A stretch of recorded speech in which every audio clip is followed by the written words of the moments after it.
আপনাদের হিন্দু বন্ধু আছে না? এই হিন্দুদের সাথে যখন কথা বলবেন উল্টাপাল্টা কথা না বলে এই 10টা পয়েন্ট নিয়ে আলোচনা করবেন। আপনাদের অফিসে হিন্দু কলিগ আছে না? তাদেরকে যখন ইসলামের দাওয়াত দিবেন এই 10টা পয়েন্টের আলোকে কথা বলবেন, পারা যাবে? আপনাদের এই ব্যবসা প্রতিষ্ঠানে এই বান্টি বাজারে হিন্দু ভাইদের দোকান আছে না? পাশে যদি মুসলিম ভাইয়ের কোনো দোকান থাকে তার সাথে যখন আলাপচারিতা করবেন তখন এই 10টা পয়েন্ট নিয়ে কথা বলবেন। দেখবেন ইসলামের সৌন্দর্য দেখে সেও কালিমা পড়ে মুসলমান হয়ে গিয়েছে। কিন্তু অন্য ধর্মের এরকম অনেক বিধান আছে যেটা রুচিতে নেয় না। হিন্দু ধর্মের অনেক ভাইরা আমার আলোচনা শোনে, অনেক হিন্দু আমাদের হাতে মুসলমান হয় আলহামদুলিল্লাহ। হিন্দু ধর্মের প্রতি শ্রদ্ধা রেখেই বলছি, তাদের ধর্মে একটা বিধান আছে যে আপনি ভালো হিন্দু হতে চাইলে আপনাকে গোমূত্র পান করতে হবে, মানে গরুর পেশাব পান করতে হবে। এবং অবাক করা কাণ্ড, তারা ইন্ডিয়া থেকে এটাকে রপ্তানি করে ইউরোপ আমেরিকাতেও পাঠায়।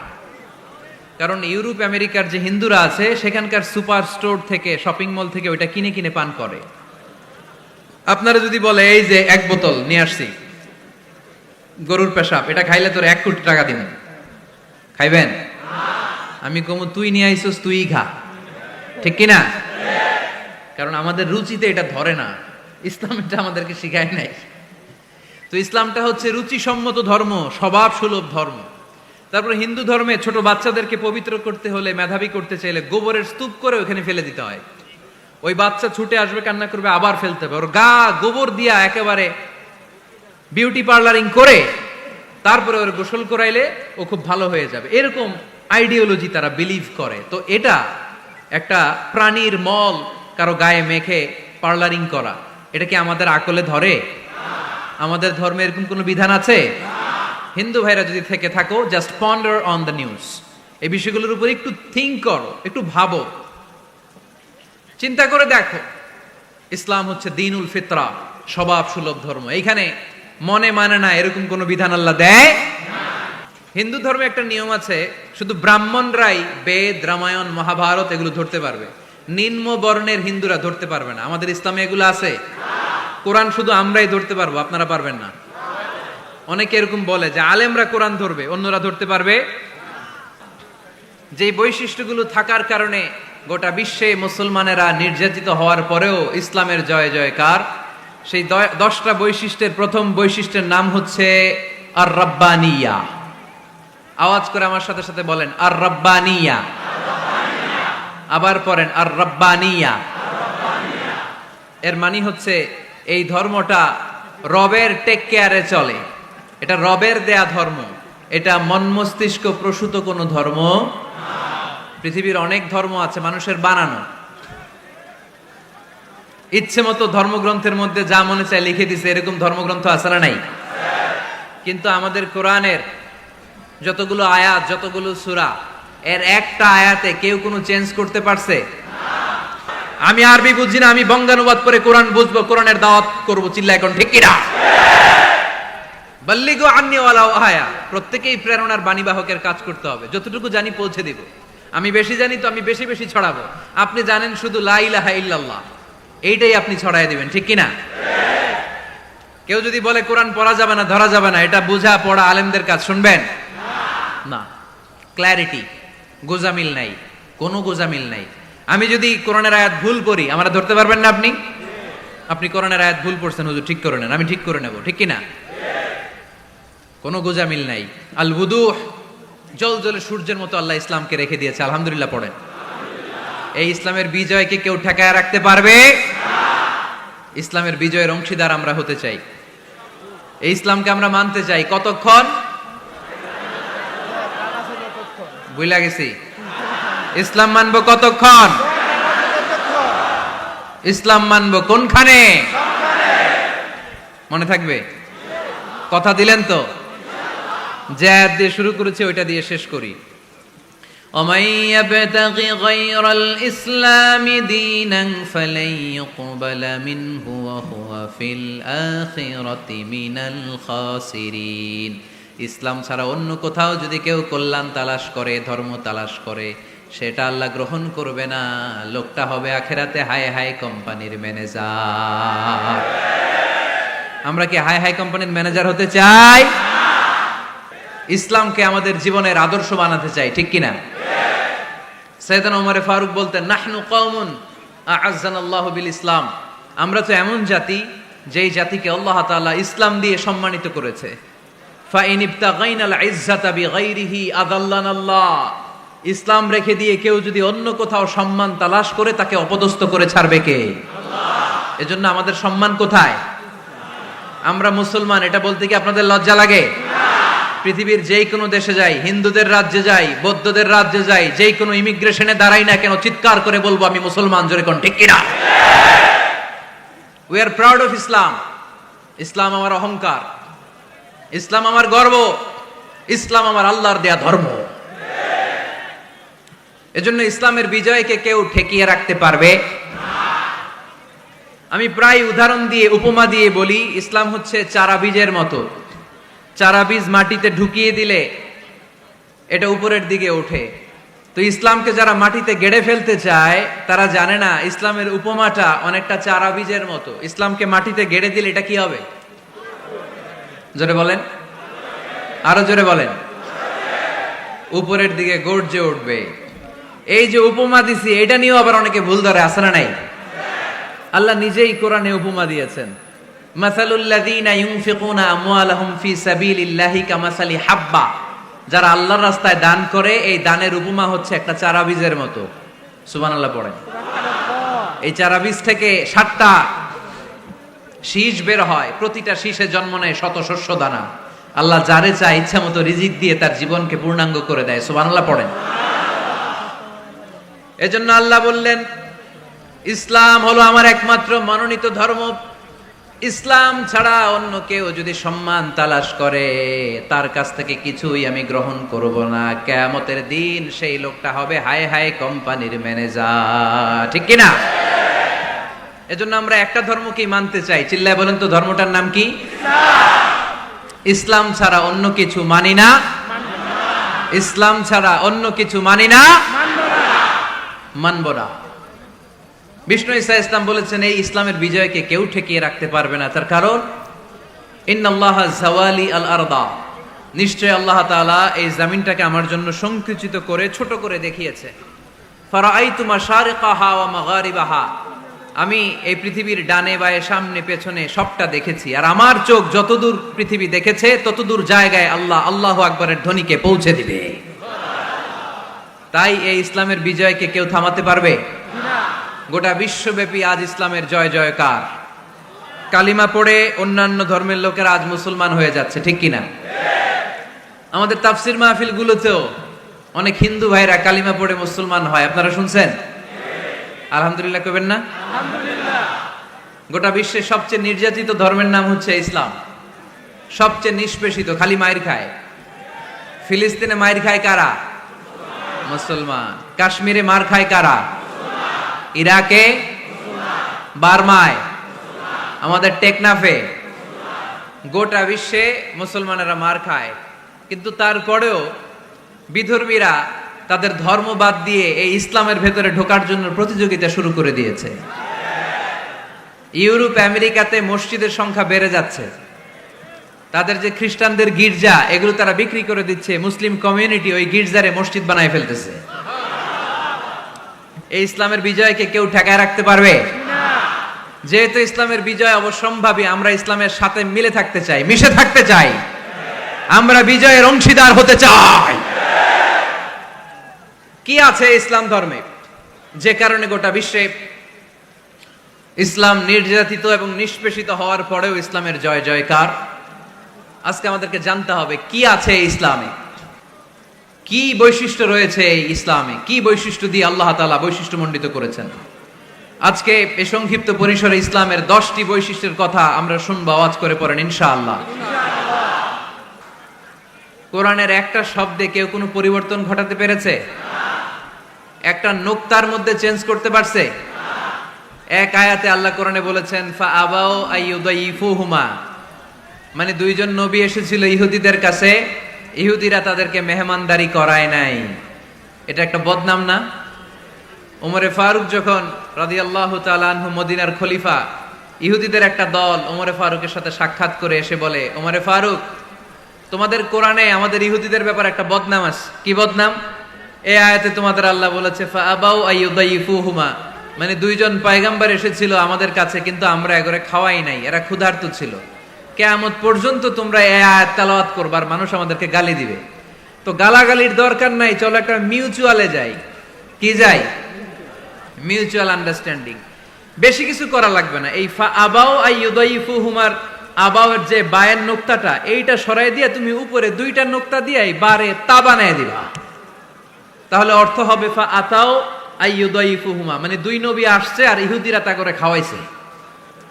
ওমরে ফারুক বলে কি লাগবে? কয় এক নোক্তা চেঞ্জ করা লাগবে। কয় একটু দাঁড়া।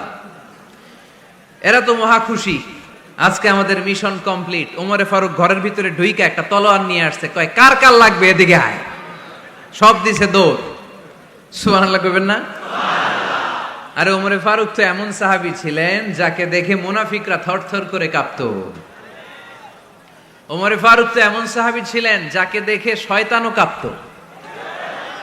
বিশ্বনবী বলতেন, ওমর মা সালাকা শাইতানু সালিকান ফাজ্জান ইল্লা সালাকা ফাজ্জান গায়রা ফাজ্জিক।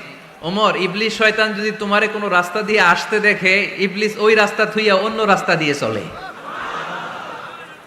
আমাদের দেশে আমাদের ছেলেমেয়েরা যখন খেতে চায় না, আমরা বলি আম্মু তাড়াতাড়ি খাও, ভাল্লুক আসবে, বাঘ আসবে, বিড়াল আসবে, বলি না? আপনার ছোট্ট মেয়েটা রাতের খাবার খেতে চায় না, খাবার নিয়ে পিছে পিছে দৌড়াইতেছেন, মা খাও, কি আসবে বলেন? বিলাই। আর কি বলেন? আচ্ছা, শিয়াল আসবে, কুকুর আসবে, বিড়াল আসবে। মদিনাতেও মদিনার মায়েরা বাচ্চাদেরকে রাতে খাওয়াতে পারতো না, তখন বাচ্চাদেরকে বলতো মা তাড়াতাড়ি খাও, হা হুয়া ইয়াতি ওমর, ওই যে ওমর আসতেছে। ওমরে ফারুকের নাম শুনলে ভয়ে চুপটি মেরে বাচ্চাগুলো খেতে শুরু করতে পড়েন। সুবহানাল্লাহ। এজন্য বিশ্বনবী বলেছেন লা নাবিয়্যা বা'দি ওয়ালা রাসূলা, আমার পরে কোনো নবীও নাই, রাসূলও নাই, তবে লাউ কানা বা'দি নাবিয়্যুন লাকানা ওমর, আমার পরে যদি নবী হওয়ার কোয়ালিটি কারো থাকে, আমার ওমরের সেই কোয়ালিটি আছে। ওমরে ফারুকের কাছে আসছিল একটা নোক্তা চেঞ্জ করার জন্য, বারে তা বানাইতে পারছে না। এইভাবে অনেক ভাবে ইহুদিরা ষড়যন্ত্র করেছে, একটা অক্ষর, একটা নোক্তা চেঞ্জ করতে পেরেছে। এই ভারতবর্ষ থেকে কোরআন কিভাবে দূর করবে অনেক প্ল্যান করেছে ইংল্যান্ড থেকে। পরে তারা ভাবলো ভারতের যত কোরআন আছে আগুন দিয়ে জ্বালায় দিব, তাইলে কোরআন দূর হয়ে যাবে। পরে তাদের আরেক কমিটি রিপোর্ট করলো, না, আমরা এসে অডিট করে দেখলাম এরা শুধু কাগজেই কোরআন লিখে রাখে না, এদের হেফজখানাগুলোতে বাচ্চারা মাথা ঢুলতে ঢুলতে কোরআন পরে পরে সিনার ভিতরে ঢুকায় রাখে। আগুন জ্বালিয়ে দিয়ে কোরআনকে শেষ করা যাবে? কোরআনের গালে দিয়ে কোরআনকে থামানো যাবে? কোরআনের মাহফিল বন্ধ করে কোরআনের আওয়াজকে স্তব্ধ করা যাবে? পৃথিবীর কোনো অপশক্তি কোরআনের কিছুই করতে পারবে না। চিল্লায় বলেন ঠিক কিনা? এজন্য আমরা কোরআনের সাথে থাকতে চাই, ইসলামের বিজয়ের অংশীদার হতে চাই। চিল্লায় বলেন ঠিক কিনা?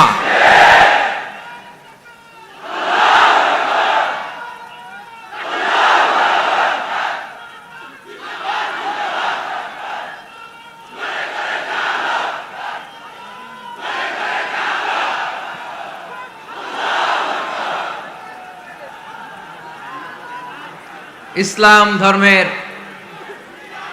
প্রথম বৈশিষ্ট্যের নাম হচ্ছে আর রাব্বানিয়া, মানে হচ্ছে এটা রবের দেয়া ধর্ম।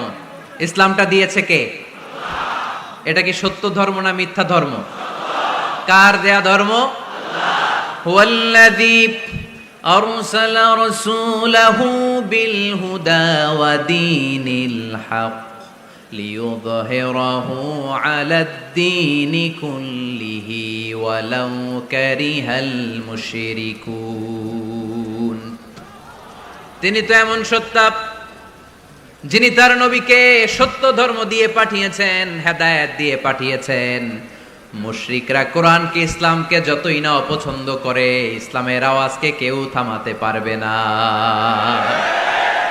এজন্য ইসলামের প্রথম বৈশিষ্ট্যের নাম আর রাব্বানিয়া। এটা রবের দেয়া ধর্ম, এটা মন মস্তিষ্ক প্রসূত কোনো ধর্ম নয়। এ ধর্মের সবকিছু রব কেন্দ্রিক, রব সেন্টার্ড, রবের টেক কেয়ারে চলে। সব জায়গায় রবের নাম আছে না নাই? আমরা যখন বলি আল্লাহ দুনিয়ার কল্যাণ চাই, আখিরাতের কল্যাণ চাই, আগুনের শাস্তি থেকে তোমার কাছে পানা চাই, তখন আমরা রবের নাম নেই। আমরা পড়ি রব্বানা আতিনা ফিদ দুনিয়া হাসানাতাও ওয়া ফিল আখিরাতি হাসানাতাও ওয়া কিনা আযাবান নার। সুবহানাল্লাহ পড়েন। এই দোয়াটা যে করি কোন শব্দ দিয়ে করি? রব্বানা। কি বলি? মানে আমাদের রব। সব জায়গায় রবের নাম আছে না নাই? আবার যখন ভুল হয়ে যায়, অন্যায় হয়ে যায়, পাপ হয়ে যায়, তখন যেই দোয়াটা করি ওই দোয়ার শুরুতেও রবের নাম আছে না নাই? তখন আমরা পড়েন রব্বানা যালামনা আনফুসানা ওয়া ইল্লাম তাগফির লানা ওয়া তারহামনা লানাকুনান্না মিনাল খাসিরিন। ও আমাদের রব, জুলুম করেছি, অন্যায় করেছি, পাপ করেছি, তুমি যদি মাফ না করো আমরা তো ক্ষতিগ্রস্তদের মধ্যে শামিল হয়ে যাব। ঠিক কি না? তার মানে দোয়ার আগে কার নাম? বলেন রবের নাম। কার নাম? আবার কবরের প্রথম প্রশ্নেও রবের নাম আছে না নাই? জিজ্ঞেস করা হবে মার রব্বুক, তোর রবের নাম কি? আমরা উত্তরে কি বলবো? আল্লাহ আমারে রব, এই রবই আমার সব, দমে দমে তনু মনে তারি অনুভব, আল্লাহ আমারে রব। তার মানে সব জায়গায় রবের নাম আছে না নাই? যখন রুকু দেই, রুকু ওইখানে কি পড়ি? সুবহানা রব্বিয়াল আযীম। যখন সিজদায় যাই তখন কি পড়ি? সুবহানা রব্বিয়াল আ'লা। তার মানে এই ধর্মের কেন্দ্র হচ্ছে রবকে কেন্দ্র করে এই ধর্ম প্রতিষ্ঠিত, রবের দেয়া ধর্ম, রবের টেক কেয়ারে চলে। এই জন্য এই ধর্মের বৈশিষ্ট্যের নাম হচ্ছে রব্বানিয়া। আওয়াজ করে বলো মুসলমান, এই ধর্মের বৈশিষ্ট্যের নাম কি? এই তো মুখস্থ হয়ে গেছে। ক্লাসের মতো হয়েছে না এটা? প্রাইমারি ক্লাসে পড়ায় না ক খ গ, সবাই বলে ক খ গ। তো এরকম আওয়াজ করে বললে মুখস্থ করাই দিবে কে? তাহলে হিন্দু ভাইদেরকে যখন দাওয়াত দিব বলবো, ভাই আমরা এত কিছুর পূজা করি না, আমরা হিন্দু ধর্মের প্রতিও শ্রদ্ধাশীল, কোন ধর্মকে নিয়ে আমরা কোনো কটূক্তি কখনো করি না, তবে চিন্তার জন্য মাঝে মাঝে কিছু যৌক্তিক কথা আমরা ছুড়ে দেই। ঠিক কিনা? আমরা তাদেরকে বলি যে আমরা এতগুলো খোদার ইবাদত করতে পারবো না, একজনের ইবাদত করে কুলবাই না। ঠিক কিনা? এইভাবে যুক্তির আলোকে আমরা বুঝাবো আমাদের ধর্মটা একজন রবকে কেন্দ্র করে। এজন্য ইসলাম ধর্মের প্রথম বৈশিষ্ট্যের নাম আর রব্বানিয়া। কি নাম? মাশাআল্লাহ। 2 নাম্বার বৈশিষ্ট্যের নাম হচ্ছে আল ইনসানিয়া। সবাই বলেন 2 নাম্বার বৈশিষ্ট্যের নাম। আবার বলেন, সবাই জোরে বলেন। এর মানে হচ্ছে মানবতার ধর্ম। এটা ইসলাম কিসের ধর্ম? হিউম্যানিটেরিয়ান রিলিজিয়ন, মানবতার ধর্ম। মানুষকে ইসলাম সবচেয়ে গুরুত্ব দেয়। মানুষকে ইসলামে বলা হয় আশরাফুল মাখলুকাত, সব মাখলুকাতের মধ্যে মানুষ সেরা। ঠিক কিনা? এমন কি আল্লাহ আমাদেরকে এত মর্যাদা দিয়েছে, ইসলাম ধর্ম গ্রহণ করার ক্ষেত্রে আল্লাহ কোনো জোর জবরদস্তি করে নাই। লা ইকরাহা ফিদ্দিন, দিনের ভেতরে জোর জবরদস্তি আছে? আপনি চাইলে হিন্দুদের মন্দির ভাঙতে পারবেন? তাদেরকে জোর করে ধর্মান্তরিত করতে পারবেন না, কারণ সে তো মানুষ, সবার উপরে মানুষ সত্য, তাহার উপরে নাই। সব মাখলুকাতের মধ্য থেকে মানুষের মর্যাদা সবচাইতে বেশি। আল্লাহ আমাদেরকে ফ্রি উইল দিয়েছেন, স্বেচ্ছায় স্বাধীনভাবে আমরা সব করতে পারি। ফামান শাআ ফালইউমিন ওয়া মান শাআ ফালইয়াকফুর। চাইলে মুসলমান হইতে পারো, আবার কাফির হইতে পারো। দ্য ডিসিশন ইজ ইয়ার্স, সিদ্ধান্ত তোমার। তবে মুসলিম হলে জান্নাতে থাকবা, আর কাফির হলে জাহান্নামে পূর্বা। জোরে কোন ঠিক কিনা? কিন্তু জোর করে ঢুকাইছে আপনার ইসলামে, কারণ এটা মানবতার ধর্ম, এটা মানবতার কথা বলে। ইসলাম সবাইকে মানুষ হিসেবে কনসিডার করে। বিষ্ণু ঈসা ইসলাম একবার একটা লাশ দেখে সাহাবীদের সাথে বসা, বিশ্বনবী হুট করে দাঁড়িয়ে গেলেন। কি করলেন? সাহাবারা বললেন, ইয়া রাসূলুল্লাহ ইন্নাহু ইয়াহুদি, এটা তো ইহুদির লাশ। আপনি দাঁড়ালেন যে, এটা কার লাশ?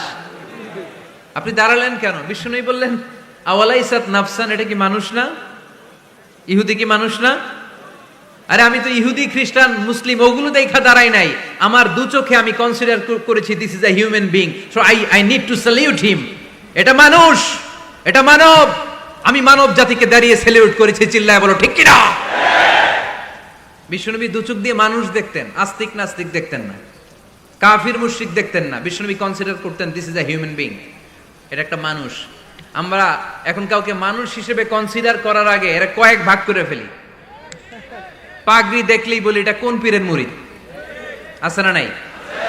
একই জামাত ইসলাম করে, নাকি চরমনাই করে, নাকি খেলাফত করে, না মজলিস করে, না আওয়ামী লীগ করে, না বিএনপি করে? এই যে আমরা ভাগাভাগি করি, প্রথমে তো কনসিডার করবেন he is a human being, সে হচ্ছে পৃথিবীর শ্রেষ্ঠতম মানুষ, আশরাফুল মাখলুকাত। কিন্তু এগুলো করার আগে আমরা খালি ভাগাভাগি, আমরা মানুষকে মানুষ হিসেবে কনসিডার করতে চাই না, ঠিক কিনা? ইসলাম আমাদেরকে শিখিয়েছে মানুষকে মানুষ হিসেবে কনসিডার করো। বিশ্বনবী ইহুদির লাশ দেখে দাঁড়ায়, আর আমরা মুসলমানরা কিলাকিলি করি। কথা বলেন। আমরা যখন বন্যা দুর্গত এলাকায় ত্রাণ নিয়ে যাই না? উত্তরবঙ্গে বন্যা, দক্ষিণাঞ্চলে বন্যা, আমরা যখন ত্রাণ নিয়ে যাই তখন কি খুঁজে খুঁজে মুসলমান ঘর কোনগুলো ওগুলারে ত্রাণের প্যাকেট দিব এভাবে দেই? কিভাবে দেই? সবাইরে দেই, ঠিক কিনা? কারণ মানবতা যেখানে বিপন্ন, ইসলামের ত্রাণ সেখানে আছে না নাই? আমরা তখন মুসলিম অমুসলিম কাফের মুশরিক দেখি না, আমরা দেখি কারা বন্যা পীড়িত, কারা দুঃখ কষ্টে আছে, যারাই কষ্টে আছে তাদের জন্য আমাদের হেল্পিং হ্যান্ড আমরা এক্সপান্ড করে দিব, আমাদের সাহায্যের হাত তাদের কাছে পৌঁছে যাবে। জোরে কোন ঠিক কিনা? এটারে বলে হিউম্যানিটেরিয়ান রিলিজিয়ান। ইসলামরে বুঝে নেন, ইসলামের সৌন্দর্যটারে শিখে নেন, কাদা ছড়াছড়ি আর কইরেন না। কত সুন্দর ধর্ম আল্লাহ আমাদেরকে উপহার দিলেন, আর এই ধর্মটারে আমরা কুৎসিত করতে করতে, কালো করতে করতে শেষ করে দিয়েছি। এজন্য অমুসলিমরা বলে মুসলমান হওয়ার দরকার নাই, আমাদের ধর্মই অনেক ভালো। কারণ ইসলামের যে সৌন্দর্য আমরা তো দেখাইতে পারি নাই। ওরা তো আমগো দিকে তাকাইলেই দেখে এ আরে বলে কাফের, ও ওরে বলে মুশরিক, ঠিক কিনা? এরা বলে আমগো কাফের হওয়ার দরকার নাই, মুশরিক হওয়ার দরকার নাই, আমরা যা আছি ওইটাই ভালো, ঠিক কিনা? এটা হিউম্যানিটেরিয়ান রিলিজিয়ান।